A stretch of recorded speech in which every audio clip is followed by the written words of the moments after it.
Yo, Crypto Nation and mining family, what is up? What's going on? What's up, all you happy hashers? Yo, we got Jason the Tiger Osborne dropping the FA because he's just as FA as all the rest of you guys. Y'all rock. What's up? What's up? We got Crypto Bedell with the FA. Yo, what's up? What's up? Got a few of you guys kind of strolling on in. So we got a few things to go over today. Like my title says, what thermal paste is actually good for mining? Some of the things that what actually makes up a good, a decent thermal paste to begin with. And then we'll go over, the subtle differences between some of them.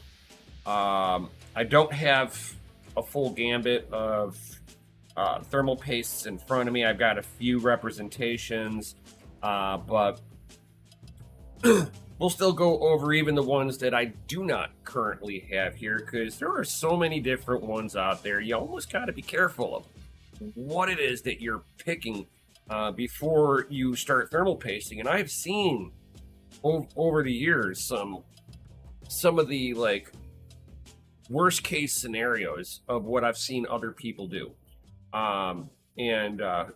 Guys, before you get any further, guys, definitely smash that Lizzy like button, subscribe if you're new here, hit the bell notification, or double check to make sure the bell notification's pressed. We know how YouTube likes to turn that stuff off. So we'll go ahead and dig into some of this stuff right meow. So right here we got some of the different thermal pastes right here. We've got one from EK. We got this Phobia one. I'm really not sure about this one.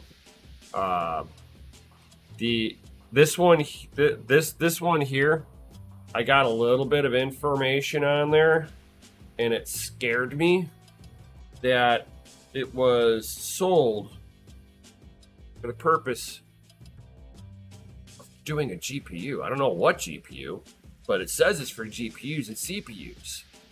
It says it's non-conductive, but I don't see how it's good for anything. And then, of course, we've got Thermal Grizzly. This is the Cryonaut. And then this is also Thermal Grizzly, even though it doesn't have any markings on it, but this is the Hydronaut. And there's big differences between just these two alone in the same family. So what? Hit the wrong button. So what I mean by that, so for these two, right? The Cryonaut. This is that stuff that whenever you see guys doing the extreme overvolting and overclocking with liquid nitrogen and all that good stuff, this is that pink goop you always see them putting on their GPUs. If they're not putting this particular pink goop on, they are using what is it, the KPX thermal paste, which is the Kingpin stuff.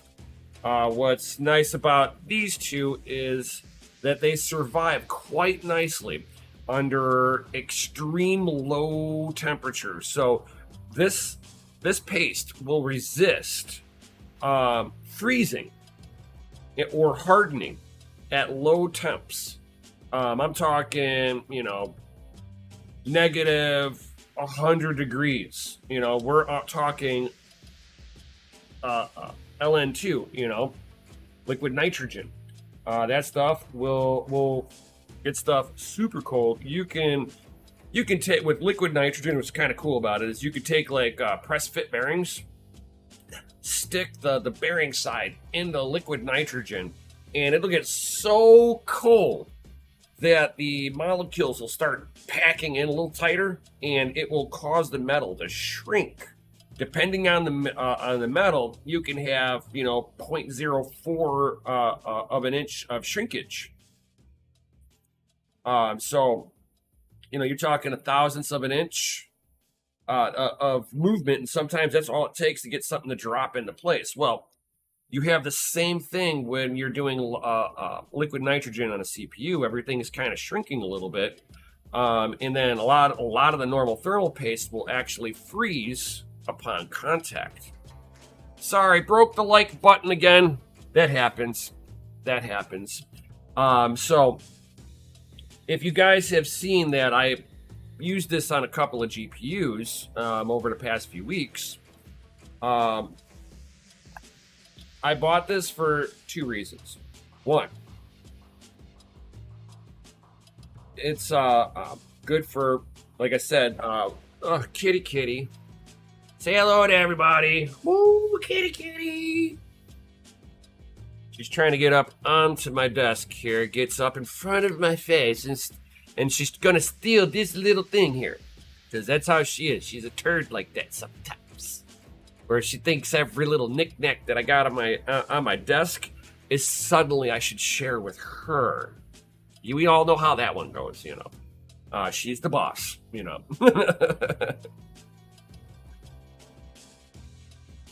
Well, she's a mining. She's the kitty of a miner. I mean, I could kind of technically make her a miner by proxy, and then she's only a year old, so she's a miner. She's a miner and a minor. So, I mean, it depends on how you want to do your verbiage there. But yeah, she's only like she just turned a year old not that long ago. So, but you guys would have seen me put the Cryonaut onto a couple of GPUs, and honestly, for this thing having 12 watts per meter Kelvin, so what that, if you ever see that, it'll be 8, 10, 11, 12 W slash W MK. That's wattage per meter Kelvin. So basically, it takes so many BTUs to heat up 1 gallon of water. Okay, and everything gets measured in how quickly it can warm up, get 1 gallon of water to a boiling point. And that's, it takes so many watts, which are so many BTUs. So that's kind of what you need to kind of pay attention on your thermal paste. The lower the wattage is, the less it can handle distribution wise. Not that it's bad thermal paste, it's just not made for the application that you're using it for. For instance, you get an older chipset, an older motherboard, maybe the South Bridge on the motherboard needs to be re-thermal pasted, but it's older stuff, not generating a whole lot of heat. So maybe I can get away with using 5 watts per meter Kelvin thermal paste on there with the heatsink. Where a newer motherboard with the same South Bridge, you might need to have 8 watts per meter Kelvin now. So as things start progressing forward and needing more wattage, utilizing more wattage, having more throughput, it's going to generate more heat. So you need to start upping your watts per meter Kelvin on your thermal paste. So let's get back to this one. Now, I go ill that I'm like going, why are you guys still selling this? In 2020, 2021, 2022. Why is this still a thing? Considering that this phobia is as generic as it gets. It says HE Grease standard. This thing is about, I think it was like 3.5 watts per meter Kelvin. This wouldn't even keep a 1070 non-TI cool. I probably wouldn't even use it on a 580, a 480. Maybe my old GPU that I still have, my testing one, which is a GTX 550 Ti. Maybe that I can use it on there, because I think that thing on the high side uses 90 watts at the most. The thing is like a single 6-pin on there. most of the power comes from the PCIe. It's got a little bit of VGA power because it's a TI. So other than that, I don't see in today's day and era this particular thermal grease being necessary, nor would I ever go after it. I think at this point, for the same pricing, I would get something a little bit better, like the Arctic MX4, which is non-conductive. I could put that stuff on every single type of components out there and not have to worry about it. I mean, one thing that's nice about this is it is non-conductive. I'll give them that. But as far as anything that I have in this house, the wattage that every component that I have in this house will far out exceed this. And I'd almost be like, I wouldn't want to risk damaging any of my equipment, but I would be really curious to know what would happen if like if I could send this to Gamers Nexus and be like, can you sit there? Oh man, I wonder if I can just like get like a heat block of some sort and put a little bit of this onto it for an experiment, and let like the pieces chunk of steel or aluminum that I can grab. Oh man, I bet you I could do something like that. I've got a little soldering torch. There will be an experiment with this. I figured out what I want to do to it. I want to know what happens if we actually get this to, say, 150 degrees. Well, you know what? We'll say it 135 degrees. I will try to get this to 135 degrees-ish, give or take, and we'll see what this grease actually does once it gets up to, like, GPU temperature. Because, like, you know, you're talking... Here, let me do the math. So, my GPU is on a hot summer day. Let's see here. Calculator. We'll get up to, let's say, 60C, right?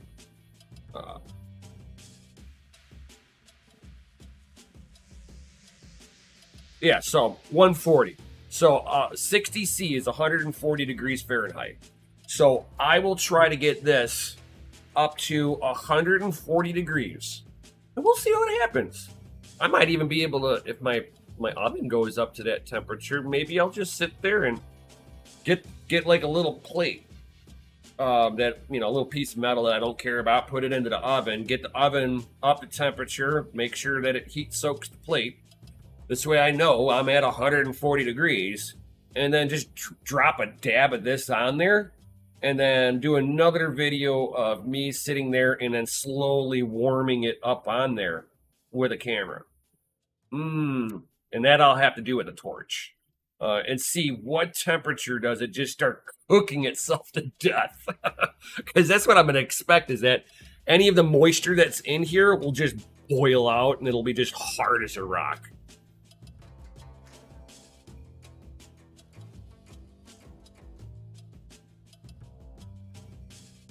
Would Thermal Grizzly be overkill on an Xbox One? You need to re-thermal paste it at some point.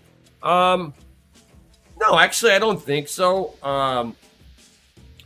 You can do the Thermal Grizzly Hydronaut, or you can go with the Arctic Silver MX4. Those are my personal two go-tos. This stuff has like 11 point something watts per meter Kelvin on the Hydronaut, and then the Arctic MX4 is 8.5 watts per meter Kelvin. Now, why did I switch over to this? If you know, I mean, like if you guys have been around since the earlier days of my channel, I was using exclusively nothing but Arctic MX4. These newer cards have come out that are utilizing a lot more wattage. So now I have to sit there and start upping the thermal transfer of the thermal paste on there, even though you're talking a super, super thin layer. You still want it to be the quickest transfer of heat and the higher it can the higher the heat transfer. Usually, what that also means is that it, as long as you don't hit that threshold or above, it will it'll generally stay in that consistency of when you originally spread it out. Now, I've pulled apart a few of my 1070 Ti's that have had the Arctic MX4 on there for a few years, and it's still like tacky, not hard like the stock stuff from from the OEMs or from NVIDIA directly. I tend to get a good amount of it, like kind of staying in its form. Now the Arctic MX4, after a couple of years, kind of starts feeling like a moist putty versus the way that it originally laid out, more like a grease, not like a thick grease. Now it's you look at it now, you can tell that the viscosity level is lower in it, and it's kind of got that soft clay feel to it. I don't know how else to really explain it, but I mean, you could still touch it, and it'll still look, it'll get into your finger and stuff like that, and it's a pain in the butt to clean off. Don't touch it on anything, just because it's a pain in the ass to clean that stuff off. Mikkel's accidentally gotten it on his desk mat, and he's like, "Bro, I can't even get it out of there," just because it's been on there for a few years. Is, like I said, as long as you haven't gone above that temperature threshold. And for the 1070, or say any of the 10 series, even going into the 16 series, you're fine with the Arctic MX4. I would say the low end 20 series, you can get away with it. The higher end one, you're kind of running that cusp of, do you want to run the MX4 or do you want to run something like the Thermal Grizzly Hydronaut? So with that being said, it's like, I mean, kind of rounding about back to your question, Jason, I would probably go with the Thermal Grizzly Hydronaut, because then you're also foolproof on your GPUs, or any other hardware component that you might need to take apart for the time being, until we have another big leap. Like this stuff, I probably wouldn't use that on the 4000 series. I don't think this has enough thermal headroom for the 4000 series, even at 11.5 watts per meter Kelvin. Maybe for the low end 4000 series, whenever they come out, that's this stuff might work on that, and that'll be the last generational use, probably. Now, until these cards come out, I'm just guessing. Taking my best educated guess on it. I don't think that, with them using 600 to 1200 watts, depending on how much that VGA core is truly pulling, it might go even beyond this. Hell, man, even the 3090 Ti might go beyond this. Without having one yet, I will get one, but I got to get the mining facility set up and situated and all of that good stuff, which be able to do some updates here. I might be going back out there soon. We're in the process of trying to get some power set up over there.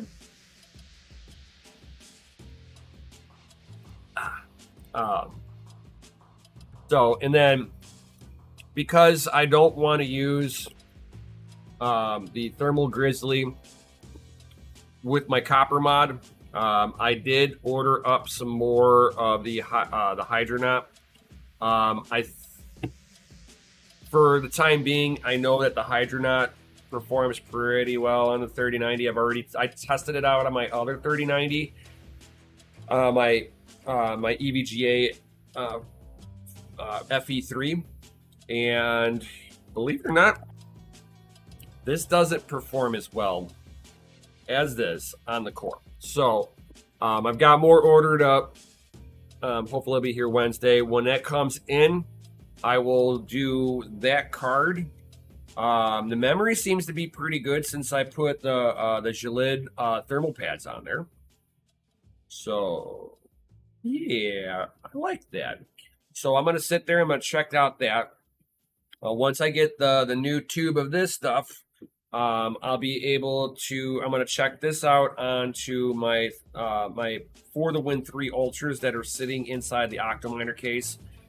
Anytime that the mining room gets the slightest bit to like 75 degrees in there Fahrenheit, yeah, them cards are not happy.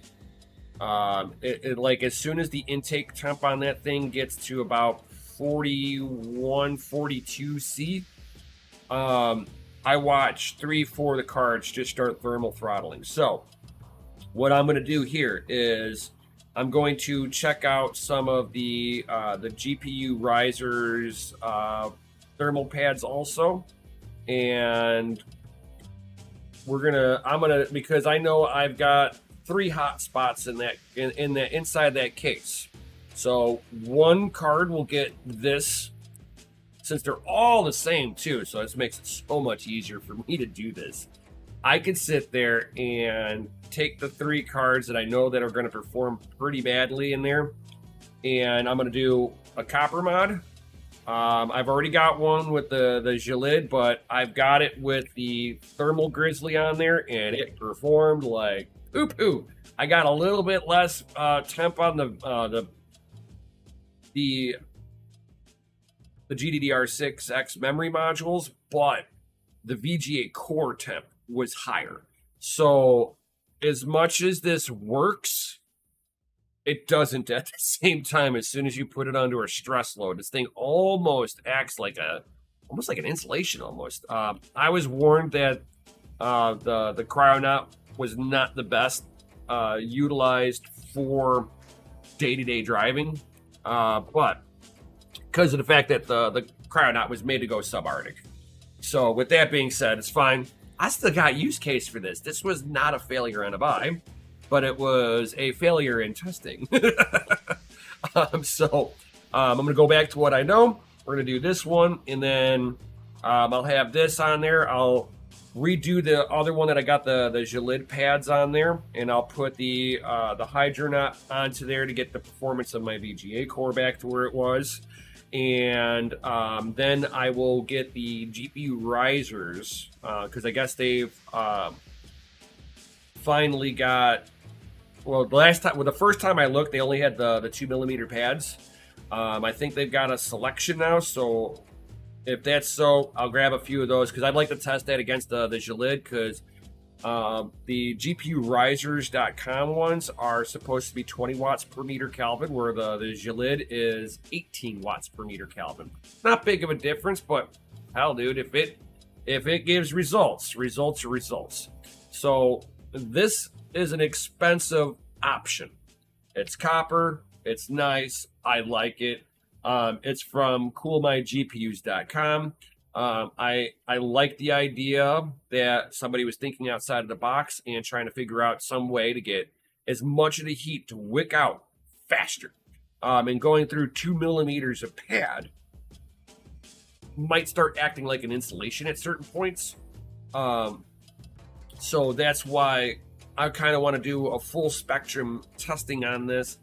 So yeah, once that happens, cool.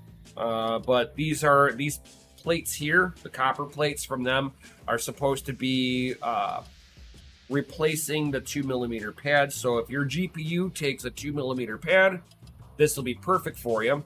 Most of them do. They're 2mm front, 2mm back, or give or take. I forget exactly. But with this, you put thermal paste on both sides. So that's why I want to make sure I've got something that's going to perform nicely. I don't want to have to take this apart again, unless I'm going to take it apart to freaking water block it. Then I'm okay with that. But until I try to just outright water block them, I know that they've got the FE editions that came out for these. So if you've got the Founders Edition, they do have the copper block for that. But just to let you guys know, each one of these are $50 a pop, guys. Is it worth $50 a piece? Don't know. We'll find that out as soon as I get some more. I thought I had more thermal paste. Otherwise, I would have done the video of me doing this today. But today became a thermal paste day. I get questions for this all the time. Even like the EK stuff. I know EK is going to use some baller stuff. So for if I believe this is either going to be I forget who it is that EK uses. I don't know if they have their own, if it's their own proprietary formula. But I know it's like it falls in between the Arctic and the Hydronaut. This could be used on your GPU, CPU, and stuff like that. The tube is usually enough to do one, maybe two VGA cores, so GPUs. I'm not sure if I want to. I might do this one on my my XE3. I might take that apart, put this on there. That would be interesting.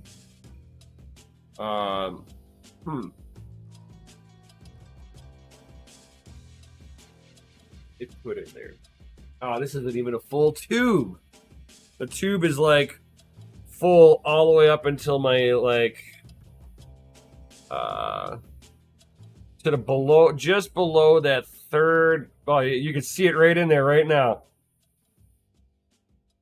You can see how much they didn't fill in there. So this is probably enough to do like one cooler. I wouldn't even say two. I'd say one would. If this was a full tube, it might have done two, but it's not even a full tube. It's like a half a tube. So I'll probably test this one out on my XE3 because I've already got the Gilid pads on there, and those pads are pretty decent. I have to say, pretty decent. I've got so far nothing to complain about it. Would you guys want me to? I mean, do you want me to break out my GPU and I'll pull it apart and I'll rethermal paste it right now? It's up to you. Up to you guys. How's that? Do you guys want to see me pull apart a GPU and rethermal paste it really fast? I'm not going to do anything else to it. It's just going to get rethermal pasted, slammed back together, and put back into the mine. I'm going to pull it off hot, and it's going to go back in hot. Well, hopefully not as hot.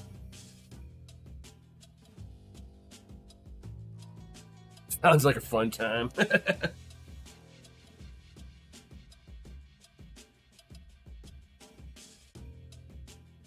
I believe I've got the pink stuff on my XE3 from whenever I did the Gilid pads. I think I spread the pink stuff on there.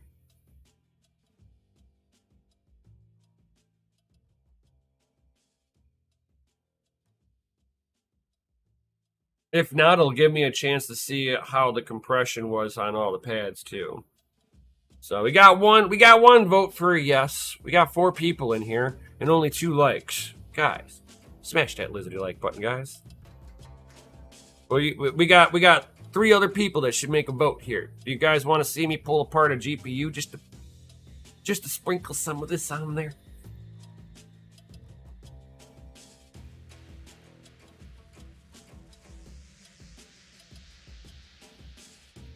We got an FA. We got sounds like fun. We got an FA. We got 2 more people. We got 2 more people here. He's like, yes, pull it apart. Do it. All right. I mean, even if I didn't put the pink stuff on there, it'll give me a chance to see how the Gilid pads actually compress, to see if I got a good thickness on everything. So, all right, I'll do it, guys. Let's see here. Go into my rig. Yeah, because like the memory temp on this thing. Check this out. So this top 3090 here is the XE3. The memory temp is at 86C, well within spec. CPU, well outside of spec. I got 62C on the core. Everything else that's next to it isn't even running as hot. I have a fan on this, guys. There is a fan on this rig blowing across it, and that card is still thermal throttling hot, but it's on the core. So either I didn't get a good enough compression from the cooler to the core, or that I've got the pink stuff on there and it's not performing as well as I'd like it to be. So without any further ado, I'm going to go ahead and shut this rig down, guys, and I'll go ahead and pull this off. So confirm.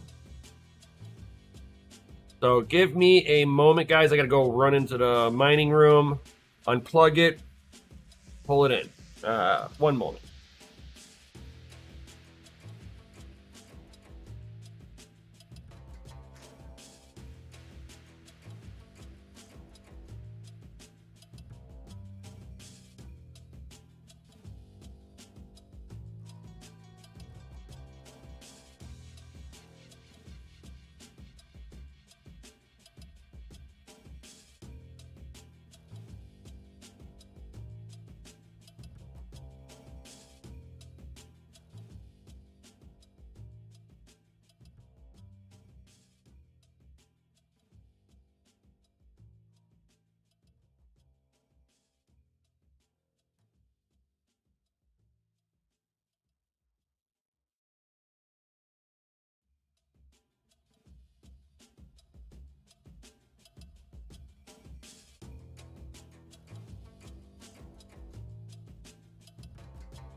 All right. Like I said, it takes just a second to pull it all out of there. Now, it looks like I got good contact on this back plate. I like that.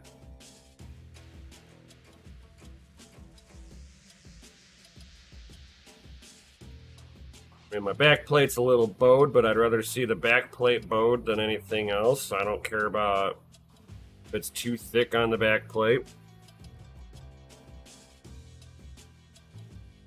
Because it's probably just a pin. Oh, I didn't grab my tool bag while I was in there. Oops.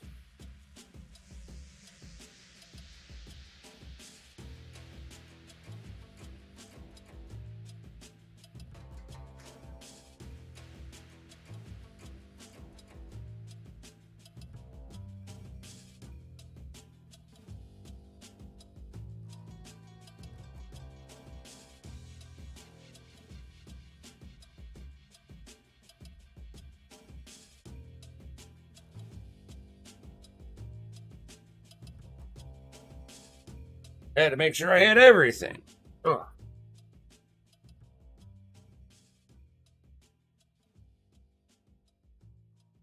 All right, so let's go ahead and dive into this, guys. Yo.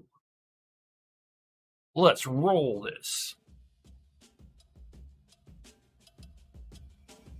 Zoom in just a little bit here. Get this into that perfect crispy viewpoint here. Yo.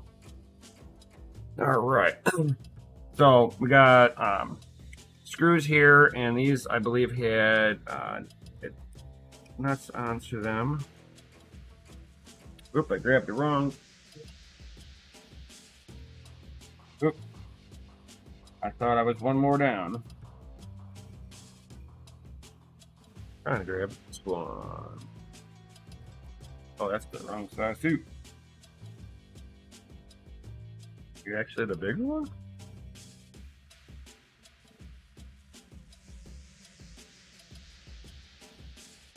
Like, we'll see it fit a little better.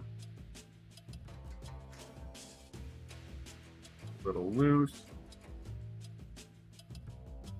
Both a little loose. Which one fits down there?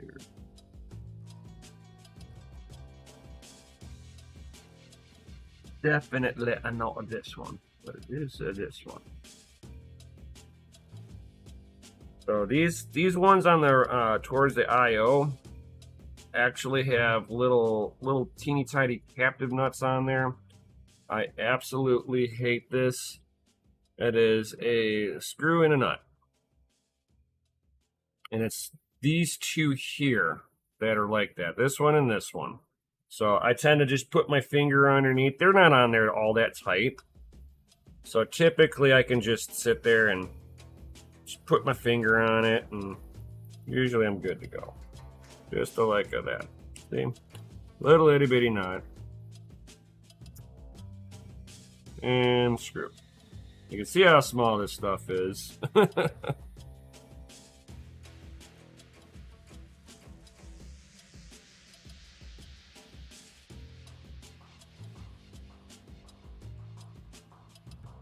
Oh, yes, you're right. The smaller one, that's why I kept thinking I needed this one. Because it's on the front of the shield. The front for the IO shield on here. These little screws here are that small. You can barely see it on the screwdriver.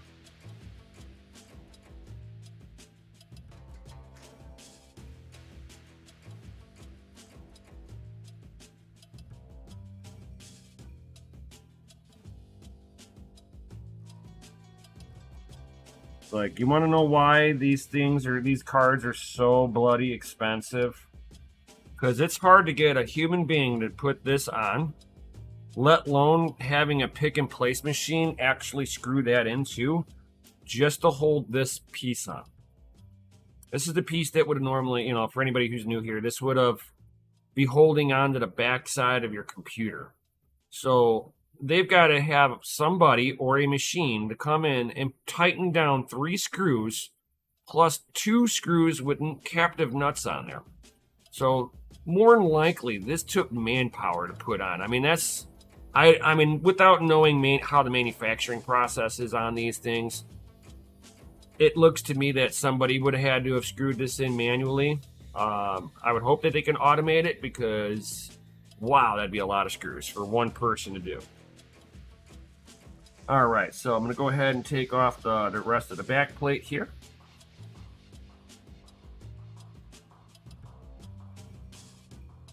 And all of these ones from this all the screws are the same all the way around, except for the fact that these two just have captive nuts. That's the only difference.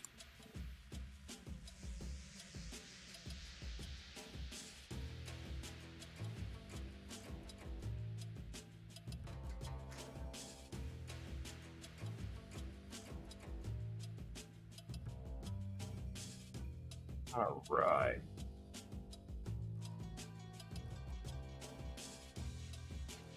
At least this isn't like trying to take off a Founders Edition card.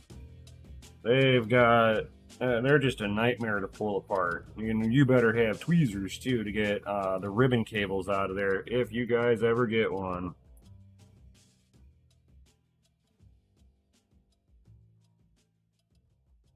All right, we got some good squishage here. We got an amazing squish on the memory pad, so I like that. It looks like whenever I put this on, I might have shorted myself a little bit of pad here. So I'll go ahead and fix this little sliver. It looks like it didn't cover the memory module fully. So we'll go ahead and fix that. Small oversight, but everything else seemed to have stuck on there very nicely, so I'm happy. So at least with the backplate performance, we're good. Except for just having a little sliver of that memory module not being fully covered. Is it the end of the world? No. So we'll go ahead and we'll rectify that. Go ahead and pull this boy off. Go unscrew over here.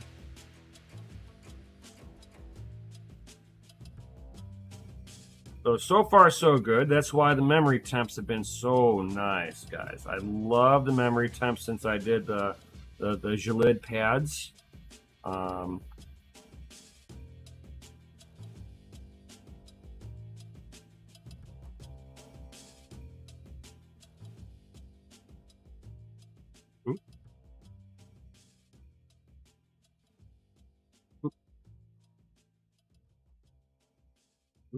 Go. Go. And the whole mount bracket is now up and out of the way.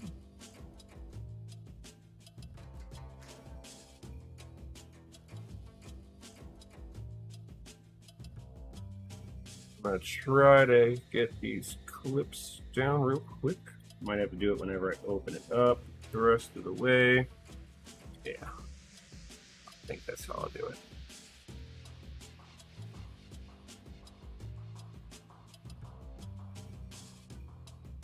And all the screws.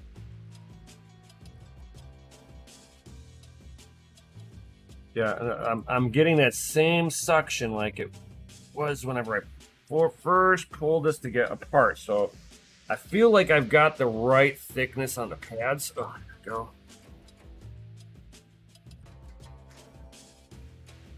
Yeah, and I do have the pink stuff on this card like I thought I did. Oh, and some of the Gillid pad broke on there. Not an issue, not a problem. It's still tacky, so the paste is still in decent shape.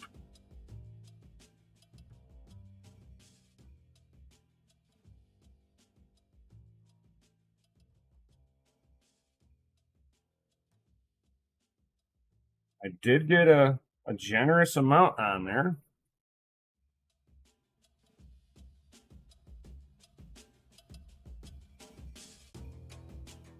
But in the very center, it didn't look like it was very happy about it.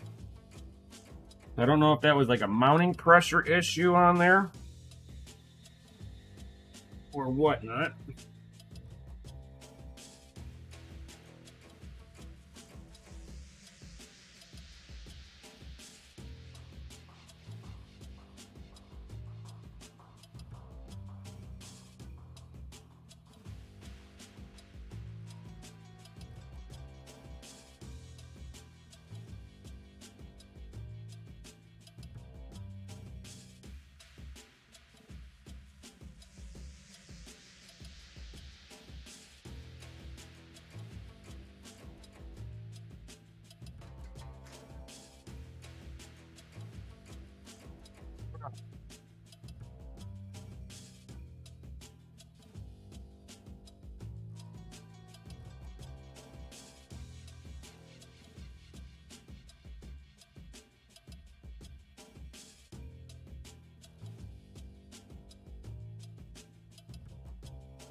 Like, whenever I clamped down on it, might have gotten one of these pads a little close.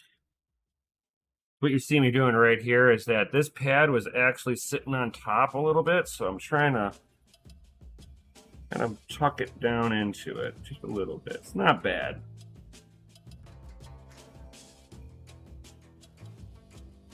So, it definitely looks like I got good smash down on everything. So, I mean, I got good pad stack on here, so I'm happy with that. It really just boiled down to, I think I got a bad mount on this, or that, or the thermal paste is not good for, you know, what we use it for. It was a test. It was a test. We all got to experiment with stuff, you know, every so often. So right now I'm trying to give it a quick little polish.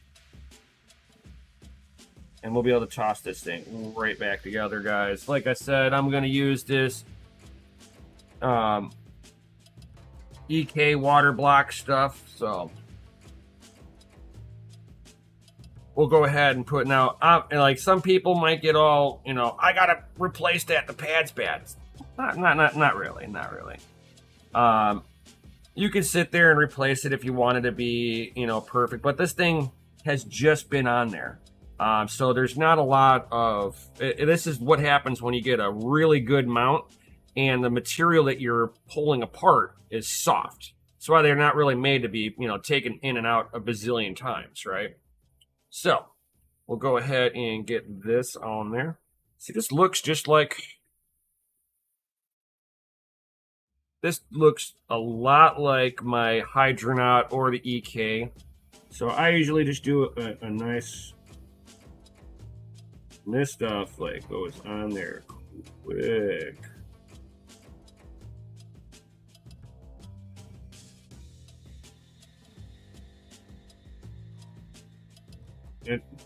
You don't have to, it doesn't have to be like perfect or anything like that. As long as you know it's not gonna, I see, it doesn't have to be perfect. You're not going for an art award. From here, this is where you just slap this thing back together, plug it back in, and you should be good to go. I'm hoping that with everything that I just did, you know, hopefully I get better performance out of this thing now. So it's always fun trying to plug everything back in. You want to plug it in before you slap it together, guys. Otherwise, you will not have enough room for this.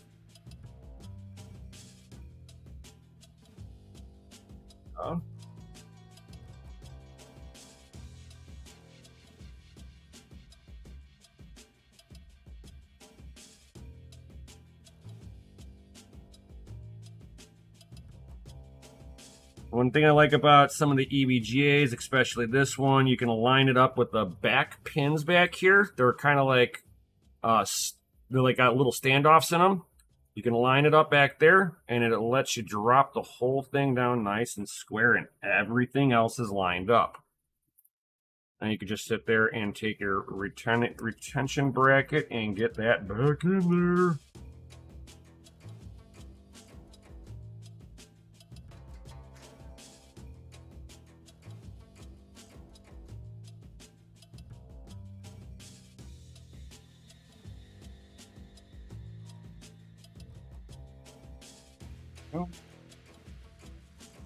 And it does take a little bit of force to start these, so make sure that you got them cleanly bottomed out into the bore before you start screwing them in. Sometimes even screwing them backwards a little bit to realign the threads. So right here. So what I just do is whenever I sit it down, I kind of wiggle it a little bit, and then because it straightens out the screw just a little bit. Oh, it didn't do it that time. Backwards and forward again. Now it's on, and it's not cross-threaded. The last thing you want to do, guys, especially on a 3090, is cross-thread the block on there. Otherwise, you're going to be trying to RMA it, or you're going to be looking for a spare, somebody who broke theirs already online to get the parts off of it, or you're going to be forced to water block it. I mean, not that water blocking is the end of the world. I wouldn't be mad about having a water block. I'd be like, oh no, I got to water block it.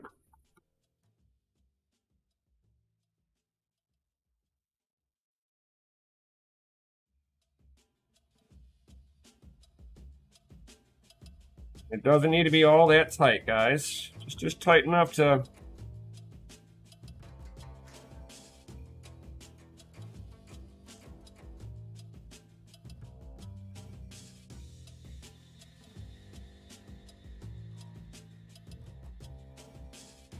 Right.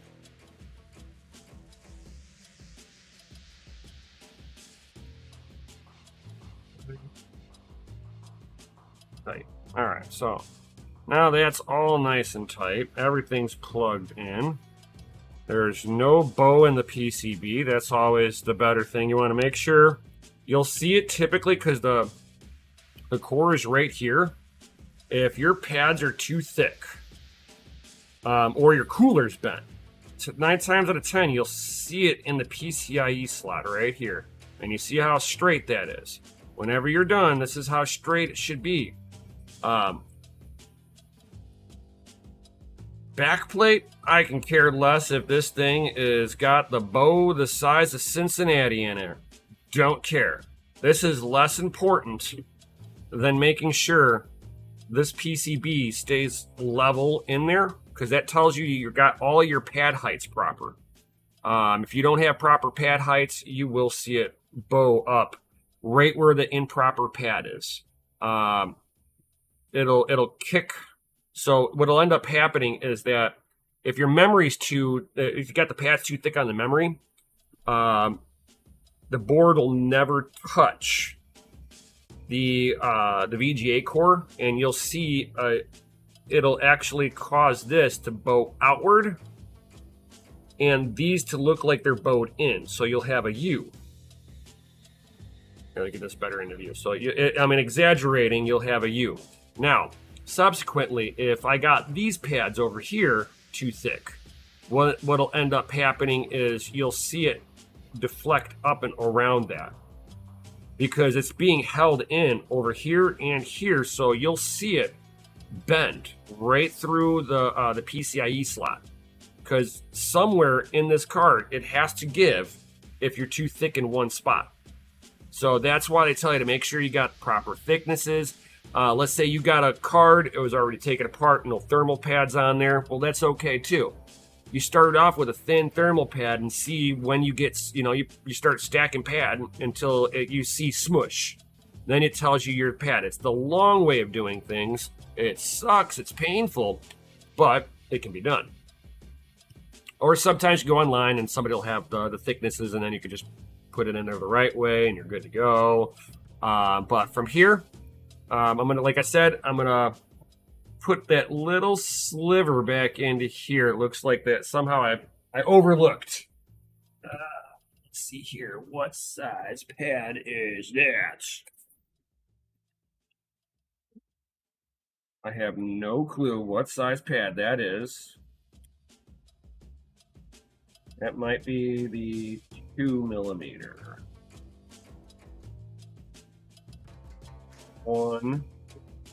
Let's see here. Get in my hand, I said. Ahoy me.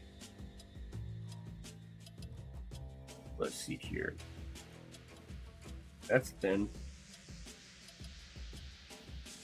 1mm, 1.5, 1.5. What are you? You're 0.5mm, 0.5mm, and here's my 2. Alright.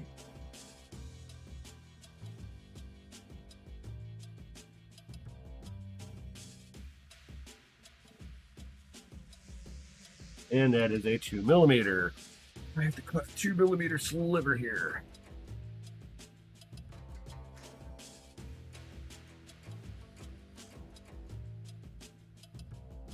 Alright, pull out my scissors and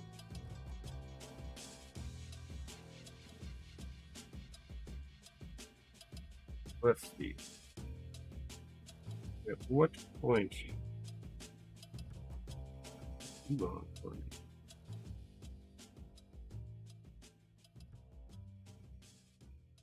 Alright. Take that.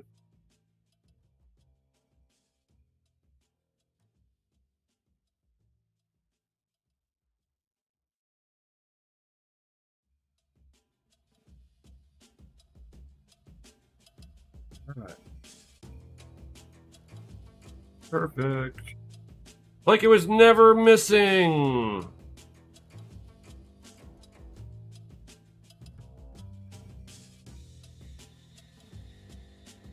Alright, now get this box off my lap. Alright, so get this back together.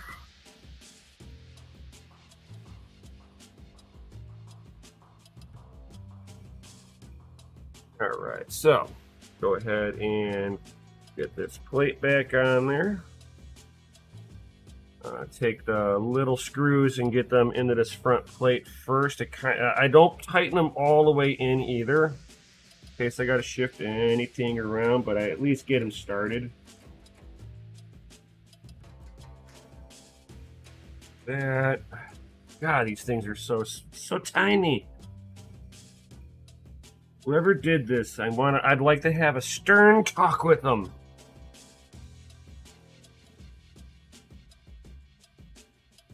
Yeah, thermal pads.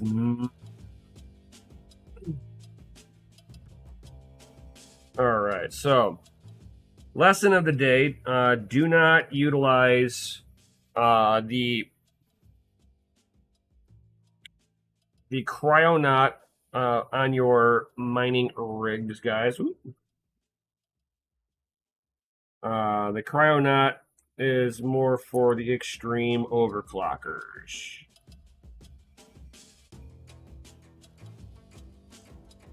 Oh, and I missed the captive nut.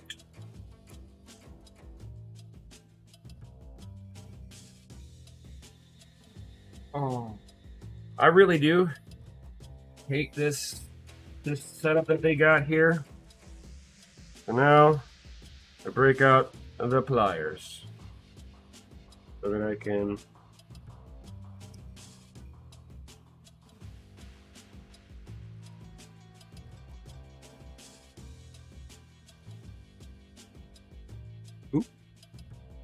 help if it's straight on there.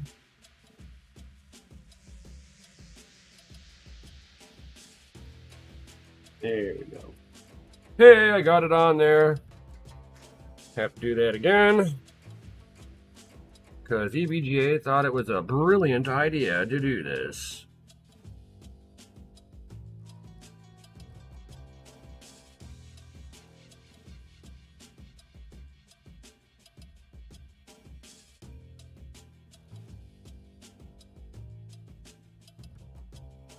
Awesome.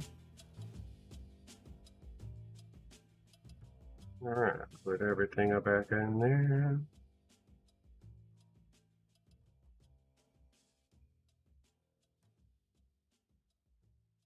Got you in there. Thank God for the most part, all the screws on the back are the same. Like, you can't really mess that up.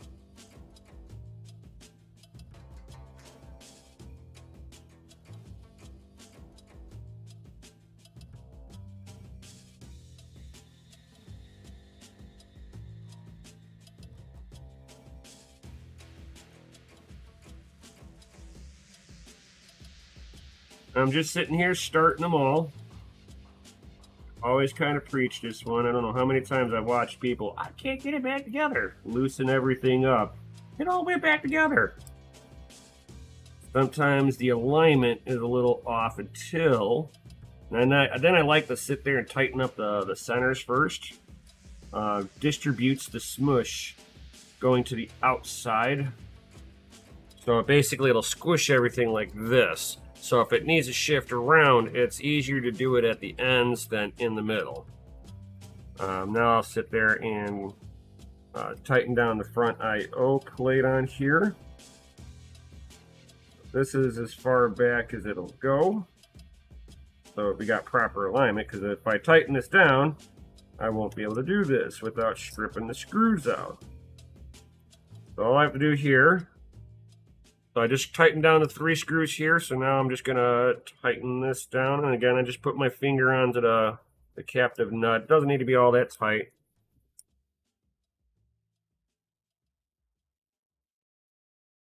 And just like that. And then again, I'm going to start off with the 2 centers and then go to the outer.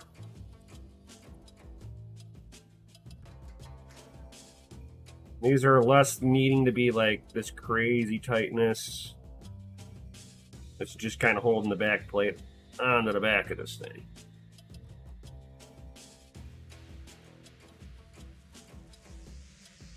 All right. We got good squish. Look at that. We have good squish. And you see how, like I was saying, like it's got a little bow to it right around on the back plate only. So the bow is like from here to here, but it's because I've got a little thicker pad underneath here to make sure that I get good squish, because there is a little bit of play in this. And whenever I lifted this up originally, it just kind of came up really easily. Now I can feel it kind of suction cupping to the pad. I'd rather have it suction cup to the pad and deflect the back plate just a little bit, and knowing that I've got good contact back here. Because I've got a Delta fan in the mine blowing at the back of this to keep all of this cool. So I'm giving the back plate its best chance, because it is an aluminum back plate with a copper heat pipe in them. But like I said, the more important thing is to make sure your PCIe doesn't bow. And you see how that's nice and straight still. Well, bam. I like it. I like it like that. Yeah, this whole PCB is flat as they come, boys.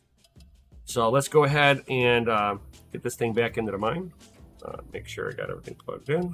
I never unplugged the LED on there. So we're good to go, guys. So I'm going to go ahead and slap this thing back together, guys. So hold on one moment.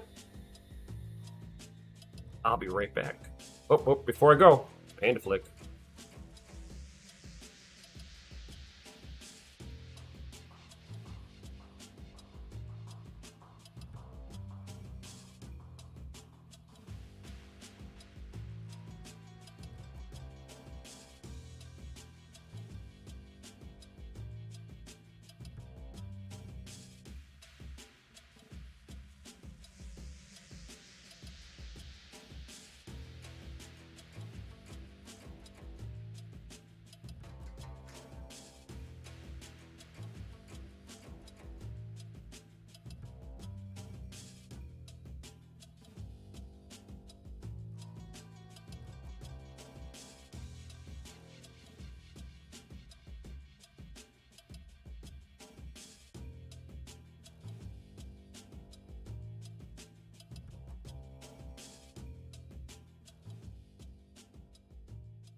All right. So, yeah, I didn't make a mess this time doing this stuff. Woohoo! Back in there.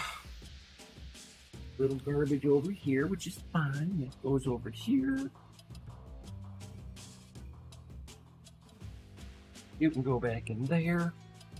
You can go over here. Sorry, guys. Cleaning up real quick here.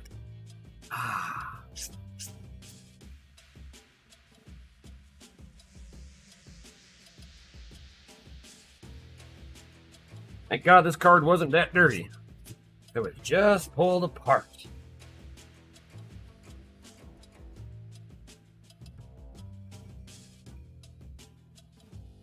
Coming back online now.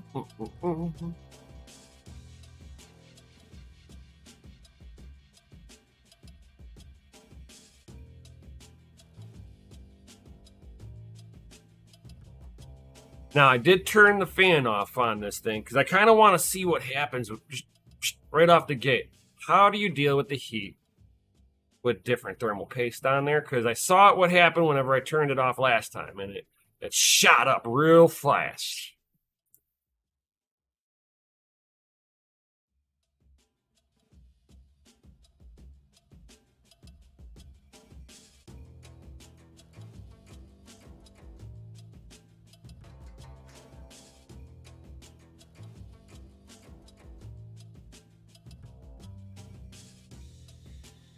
Well, so far we're at 51C on the core, 78 at the junction. So the junction temp wasn't a problem before, so I don't imagine it would be still a problem now. So I don't think memory-wise I have any issues.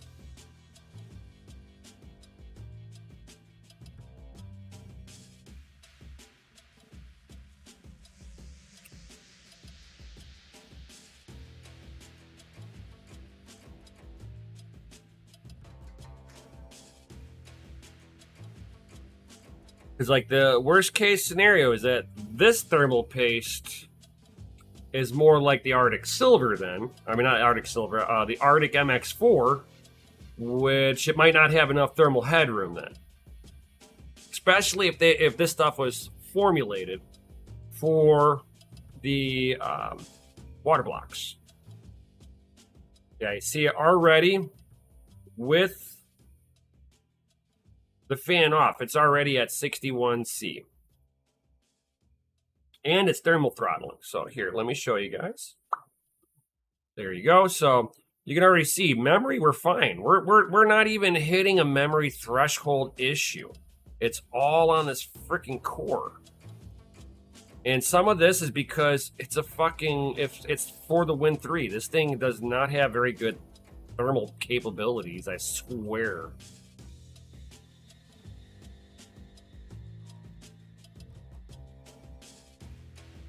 Like if the memory hit, 100C, okay, I understand, but it's the core that's doing it, which shows me that I need better thermal paste, or that's just how the card is.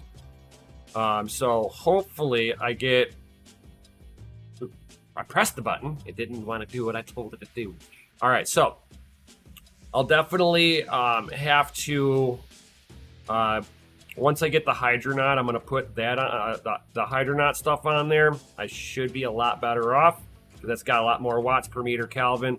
In the meantime, I will also be looking at other thermal paste that I can use on the core of these 3090s.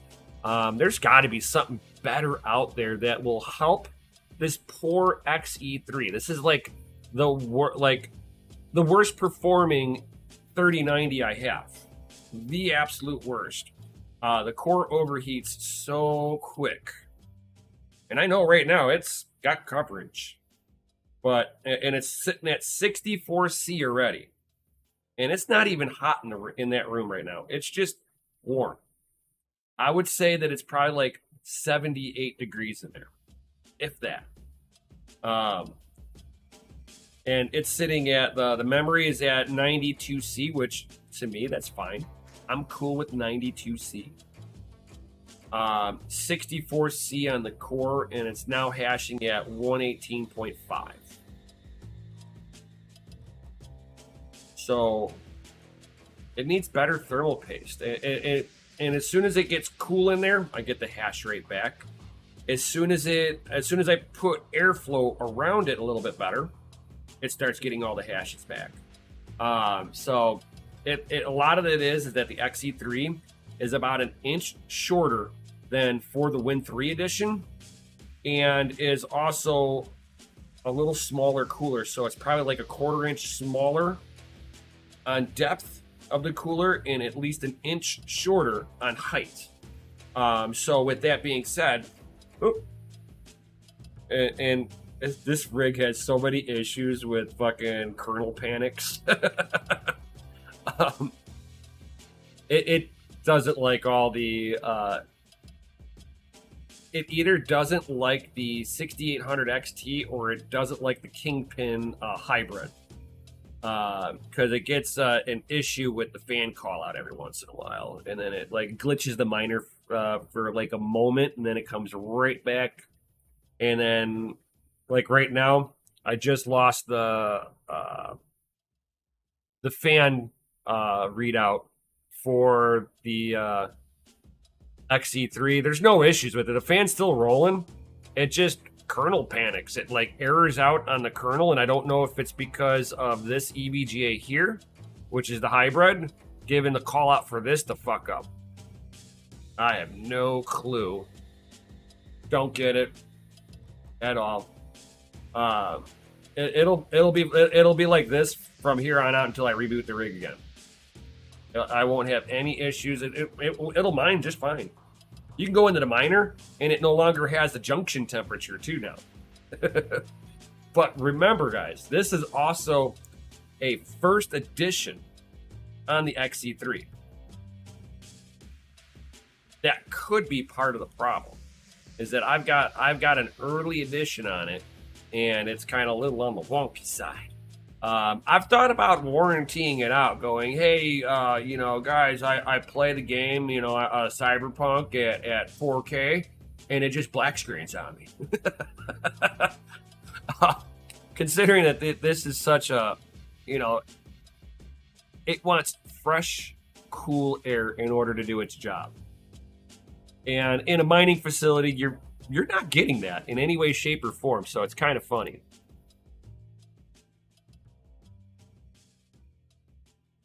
So, does anybody got any comments or questions before I hop off out of here, guys?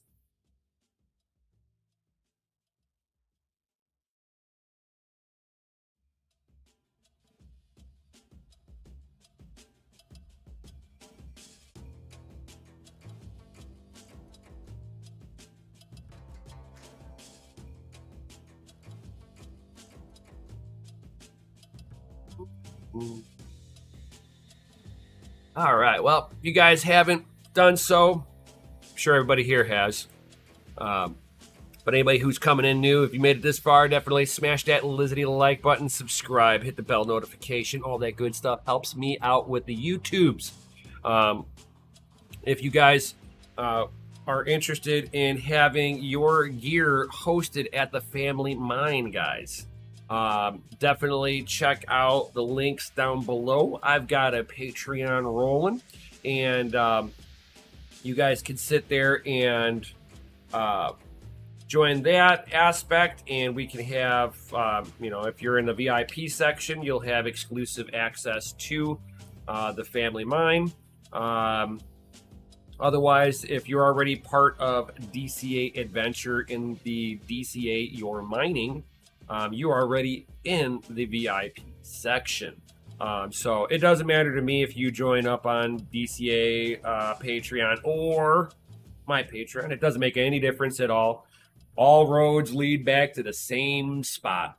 So you just gotta, be a part of one or the other. So if you're exclusively here, definitely check out the links down below. Got the Patreon down there if you want to have your rigs hosted with us. Otherwise, you could be a little tipper for us. For me, helps me get equipment, test out gear, all that good stuff. Helps me provide content for all of you awesome FA people, dude. Because you all are rated F for fucking awesome. So, does anybody have any other comments or questions before I get up out of here?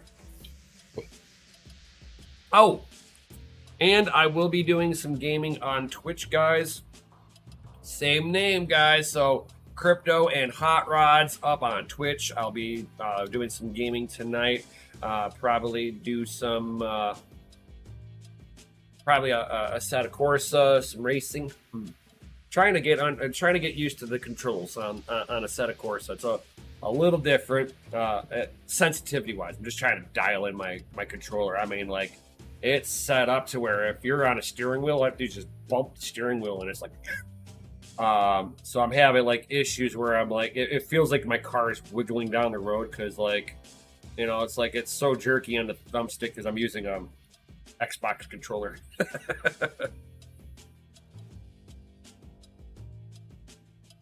$1 million Bitcoin. When? Sometime in our lifetime, it'll happen. It'll happen at some point in our lifetime. It's whenever the world economics basically implode because of poor fiscal spending from all these governments. Once that all takes play, and it's like I don't think everybody all these countries will use Bitcoin as a reserve currency, but I do see it being good for global settlements. So basically, what I mean by that is no country is going to give up their control of the money in their country. So you'll find that every country, just like every crypto out there, every project out there, they're all got their own tokenomics built into the backside of it.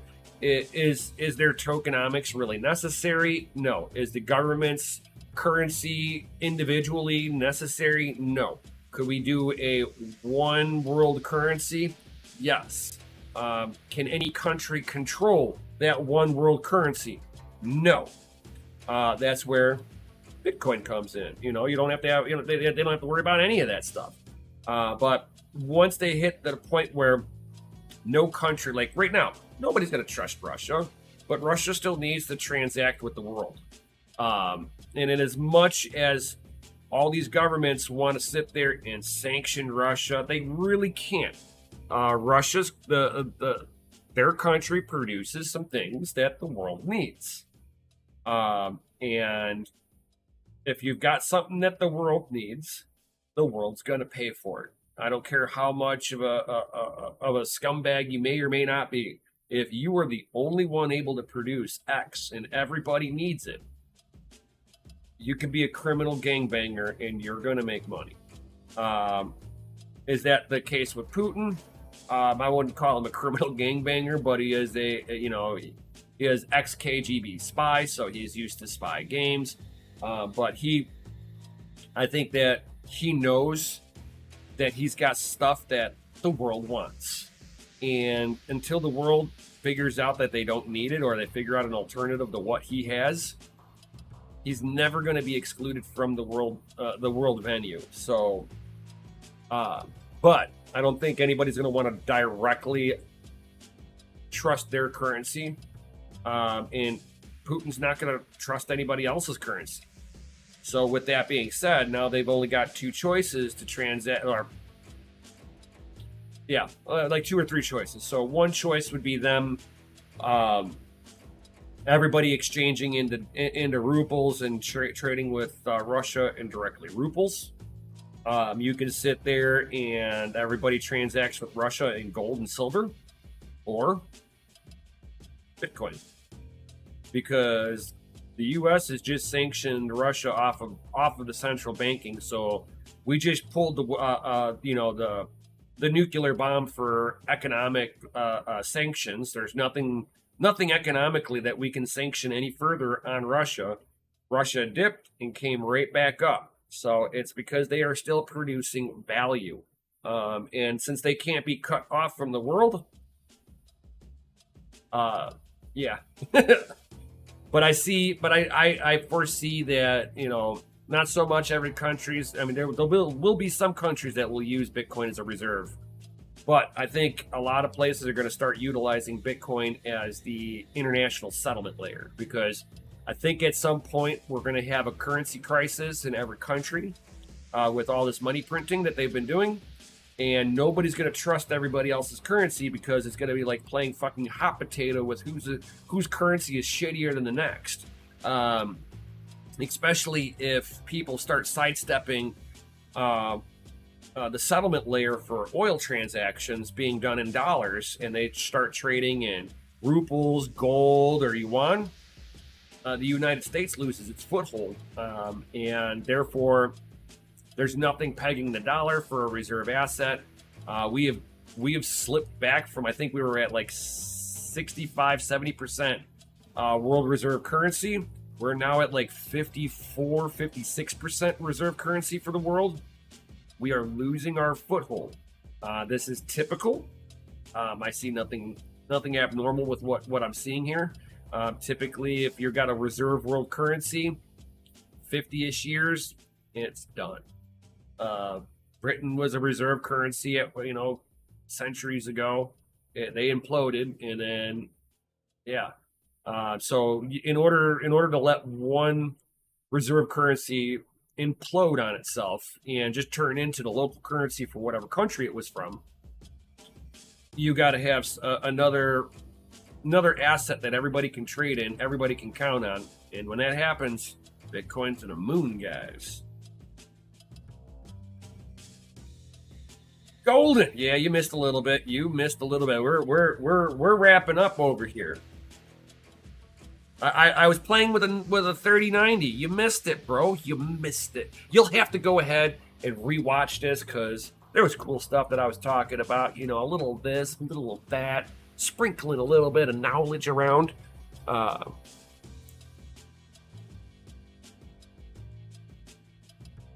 But it looks like my XE3 is holding steady at 65C, and is hashing out at 118.1 mega hash. And I bet you if I turn the fan on in front of it, that it'll go back to 120.2.3-ish, somewhere around there. Let's go ahead and do that right now.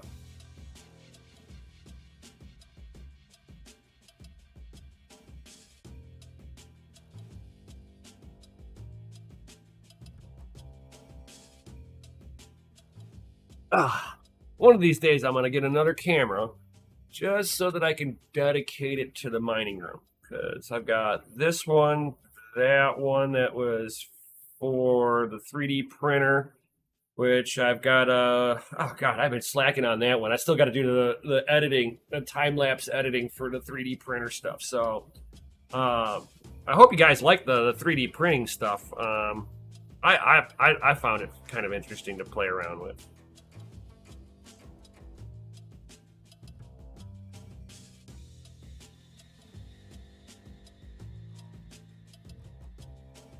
Hey, what's up, Tech Man?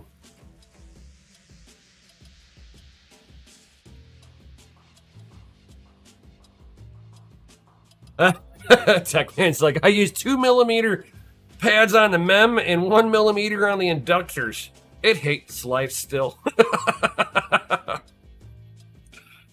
Feel as you on that one. But if I sit there and I put a fan on it, as soon as it hits about 61C, I start getting all my hashies back. She's almost there. It went just by turning the fan on. It went from 65C already, and it's already down to 62C. Just like that. That's how quickly this thing responds. So, I mean, it's like I got good contact with everything. So I think the only holdback on this fucking card is the goddamn cooler.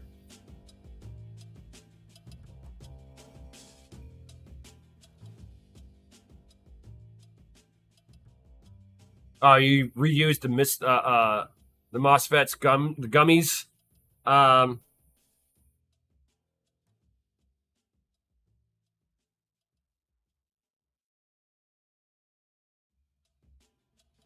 Oh yeah, Golden. I saw that. I was like, woo, woo, woo, it's fancy stuff.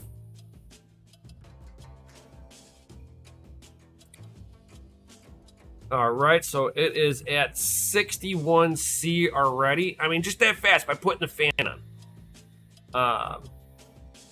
And from here, it should start lifting hash.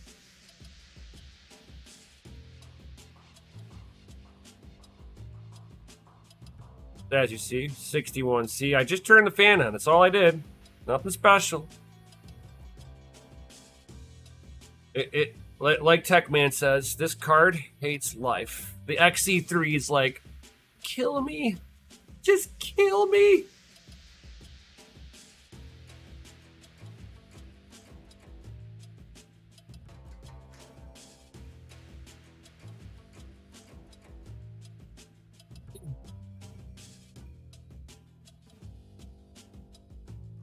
Just like, kill me now, please, sir. Don't make me do it no more.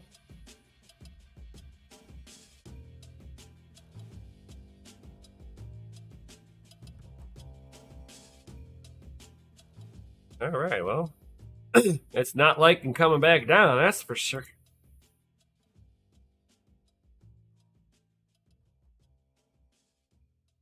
Yeah, this non-ultra cooler is junk. Whoop. Wrong screen. Whoopsie. Yeah, the XE cooler is just so subpar. It almost makes me want to have a water block on there. I got the provisions for it, but man, I don't want to. That's like I feel that would be a freaking waste for this card, and I don't think I have enough fittings to do it. Got the cooler, but not the fittings. I think the Ultra will fit on the XC3. I think the Ultra and XC3 are the same. I'd have to double check. So I got the Ultra coolers.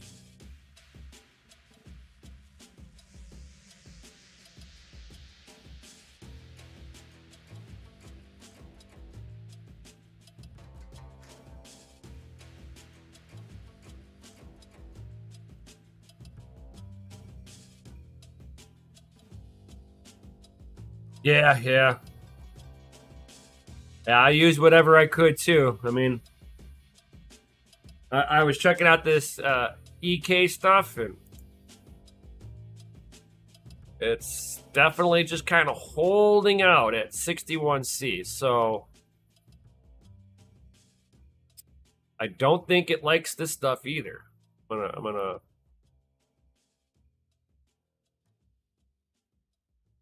Oh yeah, like it's not that warm in the mining room. It's like if I'm having this kind of an issue with this particular card, if I don't find a cooling solution, this particular card cannot go in the mining facility without going into a temperature controlled room.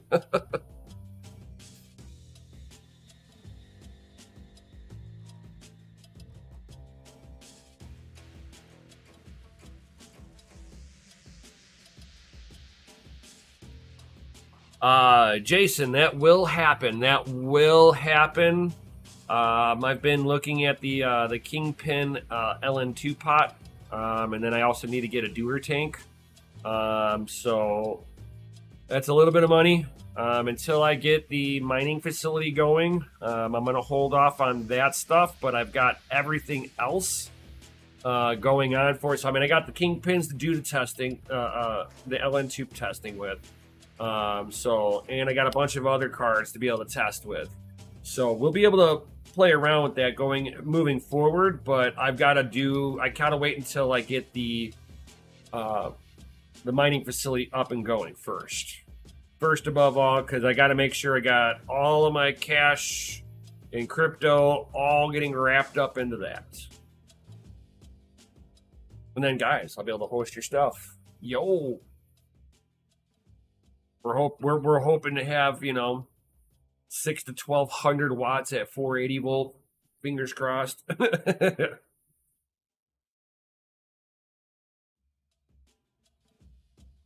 Ooh, your 6900 XT made it. Hope the Octominer shows soon. Yo, that's what's up. Yeah.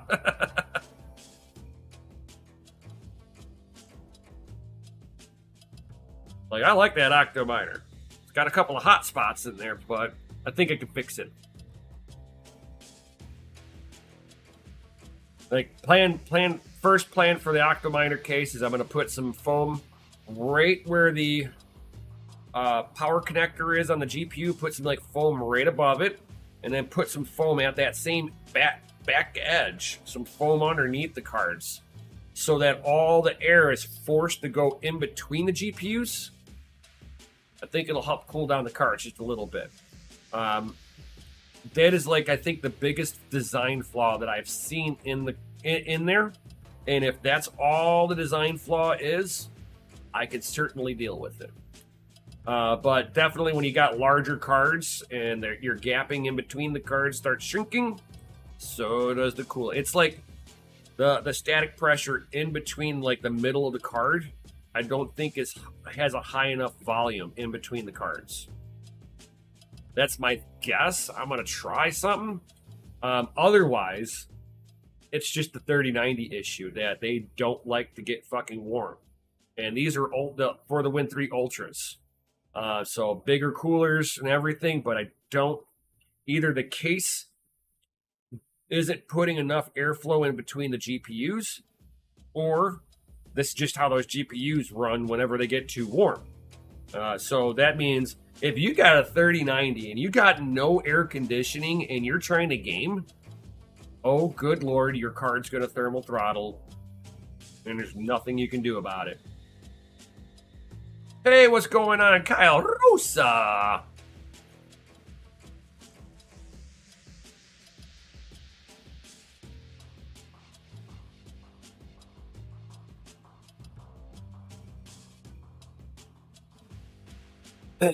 Kyle Rosa going, smash that Lizzie like button. Always got to smash that like button, guys. So if you got any more comments or questions, I'm going to hop up off of here. I'm going to let this thing hash for another 24 hours, see what my performance is, and then I will take the remaining, I hope I have enough. I think I have enough. I'll take the remaining thermal paste that I have from Thermal Grizzly, and hopefully I got enough to cover that. If not, I'll have to put the Cryonaut back on there, and until the Hydronaut comes back in. Oh well. Hey, this is all testing. All about that testing, guys. So we'll go ahead, keep an eye on this for the next 24 hours. Tomorrow, I'll probably end up pulling that apart. So we'll do another video, me pulling this card apart, using the Hydronaut on there, and seeing if I truly do get better performance off of this at 11.5 watts per meter Kelvin versus the Cryonaut at 12.5 or 12.2 watts per meter Kelvin. If I stay cooler with the Hydronaut, then I know the Hydronaut is the better product for long-term usage on a daily driver or for mining wise. God, it just reboot again. The miner just like glitches because it does not like the 3090s on here. It's like ever since I've had all the 3090s, this particular rig just kind of either that I need to redo the BIOS on it. You know what I'm going to try to do too? I'm just going to reboot this bad boy. Reboot. It's acting stupid. And I want to know what the hell's going on temperature-wise.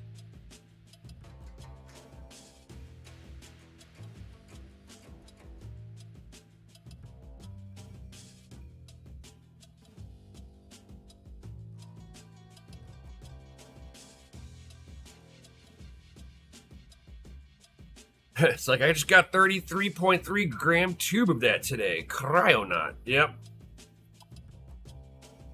I've got the Cryonaut Extreme. Bam.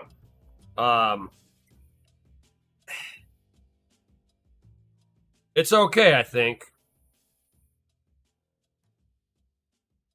Oh yeah, I got the tub of it.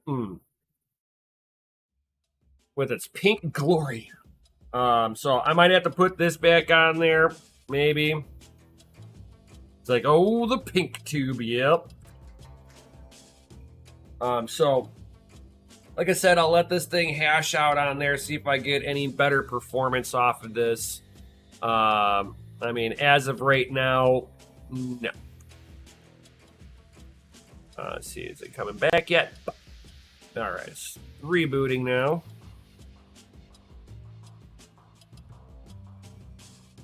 And it's not like the mem temp is that bad on this card that it should be thermal throttling. So I know it's thermal throttling because of the VGA core. Somewhere in that VGA core is very upset.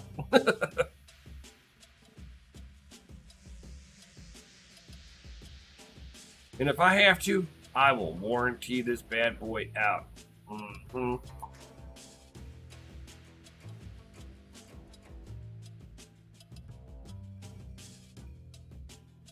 Not like it's performing bad. It's just it hits a thermal headroom, and it's just like, I don't like this. Excuse me, sir, I don't like this.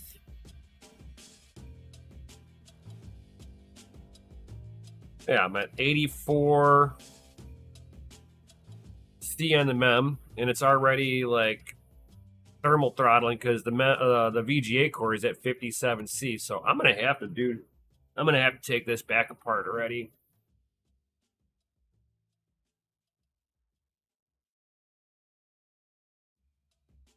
What am I mining? Oh, you're talking about this bad boy right here. These are all 3080 non-TIs, all non-LHR.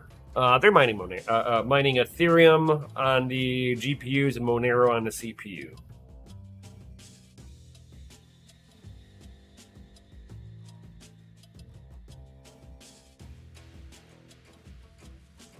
Yep. This rig right behind me has got a Founders Edition, a Supreme X, I have For the Win 3 Ultra, and then what is it? The MSI Trio, and then it's sitting on a 2700X CPU on an what is that? The ROG Strix motherboard.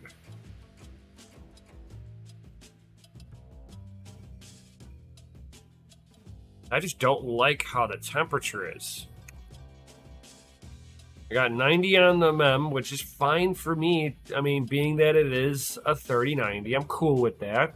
I'm cool with it. CPU's at 62C already. I got the fan blowing on it this time, so this time it's got to be the thermal paste that's on there. So the EK stuff is not good for an air cooler. Their stuff is I'm not going to call the EK stuff bad, okay? The EK stuff is made for a water block, so you would have a better thermal headroom, where this cooler is just so much junk, it's got to be able to just handle the heat anyway.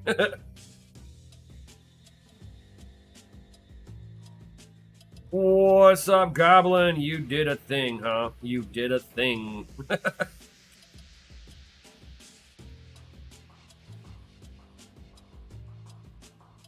So yeah, I might have to put the Cryonaut back on there. So whatever it is, what it is, I will.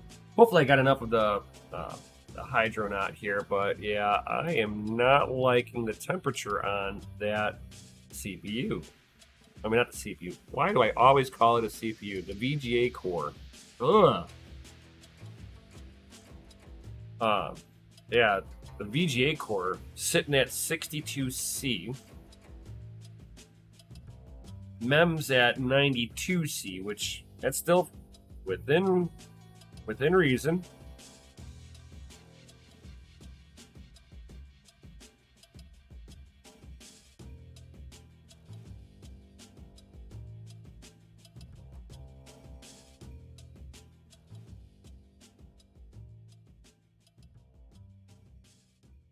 And it's holding there.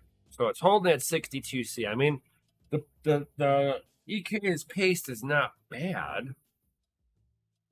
It just doesn't have enough performance behind it. So I'll go ahead. I'm gonna leave it like this for 24 hours. Like I said, I'll leave it like this for 24 hours. And tomorrow we'll do a follow-up. We'll change out thermal paste on it and do another 24-hour test. So with that, guys, I hope you found this. Let's see here. Ooh, two 1660 Supers. Nice. A gigabyte and an Asus Tough. Nice. Nice. Let me know how that goes for you, my man. Let me know. Love it, love it. That's a good. The 1660s aren't bad, really. I mean, I got a 1660 Ti. That thing is really nice. It's, 70 watts, 72-ish watts for 31.5 megahash. I'm not gonna complain.